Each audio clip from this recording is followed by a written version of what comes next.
Sydney, 19 septembre 2000. Épreuve qualificative du 100 mètres nage libre pour les JO. Petite singularité, l'athlète est seul à nager dans le bassin. Non seulement il n'a pas de concurrent, mais en plus, il va réaliser le plus mauvais temps jamais enregistré dans l'histoire du 100 mètres nage libre des Jeux Olympiques. Non mais vous avez complètement craqué là. Depuis quand on s'intéresse à un loser? Ok, donc pour toi, le seul moyen d'atteindre la consécration dans le sport, c'est la victoire et la performance? Ben oui. Mais non. La preuve, Eric Moussambani. Même s'il a fait une performance catastrophique, il va devenir une véritable légende. Et Eric Moussaki? Moussambani, l'athlète officiel de la sélection de natation de l'équipe de Guinée équatoriale. Il s'est retrouvé au JO par un concours de circonstances parfaitement incroyable.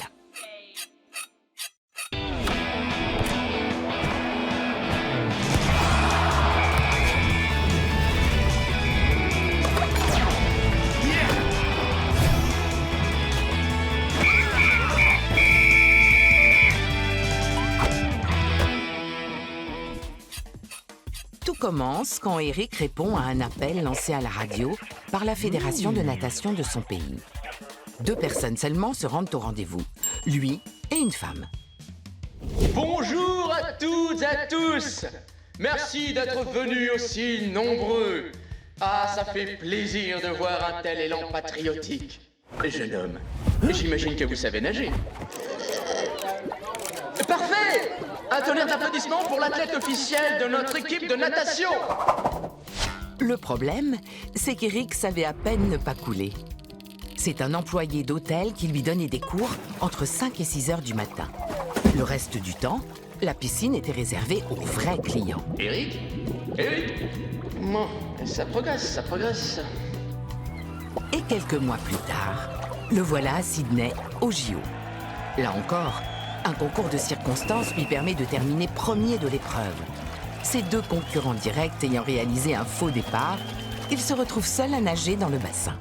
Du coup, il a gagné. Tu vois que c'est un winner? Oui et non. Il a effectivement fini premier. Mais avec ses 1 minute 52 secondes et 72 centièmes, il est loin du temps qualificatif maximal de 1 minute et 10 secondes. Au fait, ça nous vient d'où cette envie de nager? Certainement d'une nécessité de survie. Comme tout bon mammifère terrien qui se respecte, l'homme préhistorique devait savoir marcher, grimper, courir, sauter, ramper et certainement nager pour échapper aux multiples dangers qui peuplaient son quotidien. Sur les peintures rupestres des grottes du sud-ouest de l'Égypte, on trouve des dessins de nageurs qui datent de 6000 avant Jésus-Christ. Même à Rome, on organise des compétitions de nage. Ça se passe au Colisée, dont l'arène est pour l'occasion entièrement sous l'eau. Salut Claudius, tu viens t'entraîner avec nous? Avec les copains. Ah, je peux pas, j'ai piscine. Elle est si vieille que ça, cette expression? Au Moyen-Âge, l'apprentissage de l'art de nager fait aussi partie de la formation de chevalier. Claude! Quelle surprise! Tu viens t'entraîner avec nous? Salut les gars, je peux pas, j'ai... Oui, on le sait, piscine. Mais la version moderne de la natation, c'est apparu quand? Ce sont les Anglais qui organisent les premières compétitions de natation au début du 19e siècle. Ils disposent de piscines couvertes et chauffées dans la capitale. Le premier championnat de natation est organisé en 1846 en Australie. Le vainqueur, William Redman, nage le 440 yards, soit environ 400 mètres, en 8 minutes 43 secondes. 8 minutes 43? De pire en pire. T'es vraiment obligé de toujours tout ramener à la performance? C'est également au 19e que naît la natation sportive en tant que telle, avec la création des premiers clubs. Le plus ancien, la Société des nageurs du Havre et de l'arrondissement, voit le jour en Normandie en 1873. 5 ans plus tard, le Neptune ouvre ses portes à Berlin, une première en Allemagne. C'est d'ailleurs de ces clubs que sont encore issus les grands noms de la natation aujourd'hui. Bah voilà, si Eric avait été en club, il n'aurait pas fait le chrono le plus long de l'histoire olympique. Non mais 2 fois plus que le record du monde de sa discipline. Sérieux quoi? Il finira dernier. Mais sa défaite est en fait une victoire sur un autre plan. celui de l'esprit des Jeux Olympiques.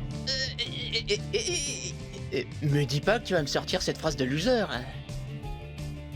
Cet esprit, c'est celui de la participation de toutes les nations à une compétition sportive qui se déroule dans la compréhension mutuelle, l'amitié, la solidarité et le fair-play. C'est le fait d'avoir incarné cet esprit qui fait d'Eric Moussambani un héros. Bah tiens, du temps des Grecs, ça se serait jamais passé comme ça. C'est vrai qu'à cette époque, l'analogie est encore forte entre la compétition sportive et la guerre. De fait, il n'existe qu'une alternative pour préserver sa dignité, la victoire ou la mort. Ce qui nous éloigne pas mal de la maxime chère à nos commentateurs modernes. L'important, c'est de participer. À l'époque, la maxime, c'était plutôt... L'important, c'est de repartir entier. Mais il devait y avoir un nombre incroyable de morts à ces compétitions. Pas vraiment. Oh, c'est plutôt une image. L'idée était que l'honneur n'était sauf que dans la victoire. Ha! C'est ce que je dis depuis le début. On a rarement vu un perdant auréolé de gloire. Que la victoire soit la seule issue possible à une compétition sportive est resté ancré en nous, et surtout chez nos amis d'outre-Atlantique. En sociologie, cette mentalité porte le nom de syndrome Vince Lombardi, du nom de l'entraîneur de l'équipe de football américain des Packers de Green Bay dans les années 60. Ah oui, je me souviens de sa phrase fétiche. Winning isn't everything. It's the only thing. N'empêche, 5 championnats en 7 ans, ça c'est du sport. Mais alors les perdants, qu'est-ce qui leur arrive? Dans les sports individuels, la défaite se décline sous plusieurs formes. Dans les sports de combat, par exemple, elle se rapproche plus de la perte d'honneur sur le champ de bataille. Alors que dans la course à pied, même si le sportif finit dernier, il atteint tout de même un objectif, celui de franchir la ligne d'arrivée. Ouais. Le sportif vaincu rejette souvent la faute sur les arbitres, les conditions météo, la technologie, l'état du terrain, les poteaux carrés, des possibles tractations en coulisses, etc.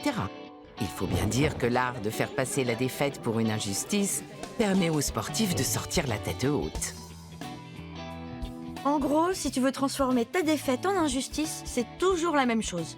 Tu dois d'abord refuser le jugement du persécuteur, puis trouver un soutien dans les médias, et bim, il n'y a plus qu'à attendre que l'opinion publique fasse son travail. Encore une attitude de faible. Moi ce que j'aime, ce sont les grands champions, ceux qui écrasent tout sur leur passage. Pour moi, les plus belles histoires du sport, c'est celle à la David contre Goliath. C'est vrai que c'est beau quand le petit outsider fait trembler le favori. Et même s'il perd à la fin. Souvenons-nous du combat de boxe entre Chuck Wepner et Mohamed Ali qui a largement inspiré le film Rocky. Ces scénarios génèrent des émotions très puissantes. Comme Eric Moussambani en fait. Tu vois quand tu veux. Et l'Oscar du meilleur scénario est attribué à Eric Moussambani pour J'irai nager à Sydney. Au fait, est-ce qu'il a eu une autre chance? En 2004, il n'a pas pu se rendre à Athènes à cause d'une erreur administrative.